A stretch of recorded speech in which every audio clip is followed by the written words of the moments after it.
Ang kulit, no?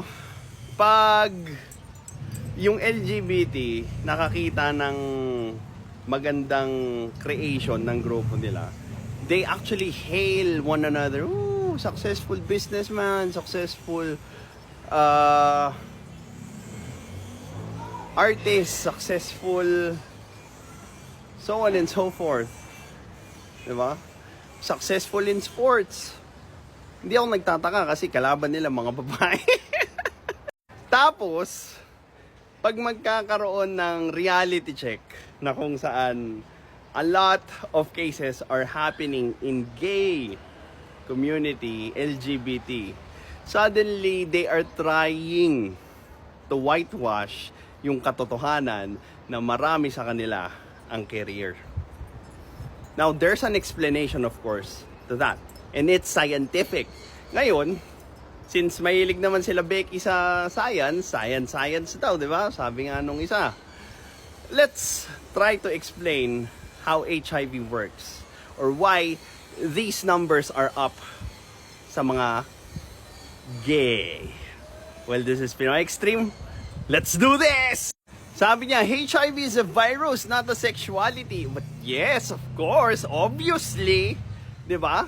Now, you are asking the wrong question.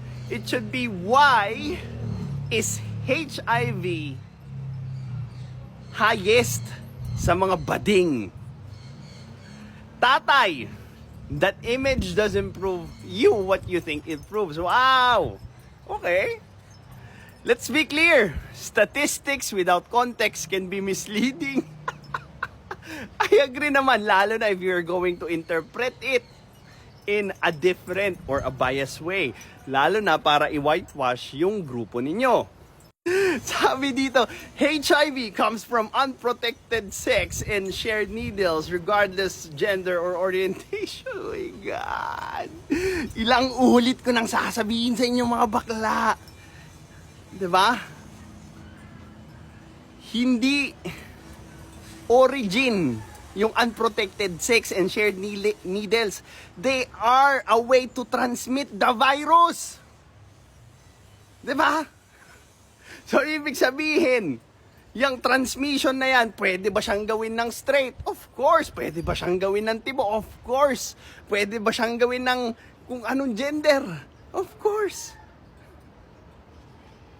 So, does that mean maraming nagtuturok ng needles sa mga bading? Stigma and blame only push people away from testing and treatment. No! You are treating this hard, solid truth as a stigma and blame para magmukha kayong mga victim because you and your group refuse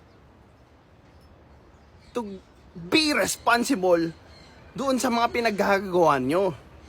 Oh.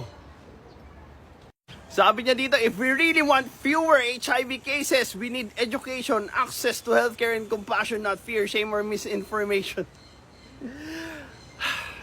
At some point, we already have that. It might not be perfect, but we have that. Education? You have your cell phones. Hello? Karamihan nga ng mga nasa bakla naka-iPhone. Oh, hindi nila magamit yung phone nila to actually search about a virus that kills most of their kind.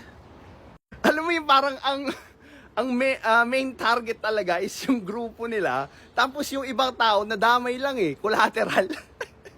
It's like a divine punishment. But no, that is a virus. Okay, that is a virus and it can be transmitted in different ways.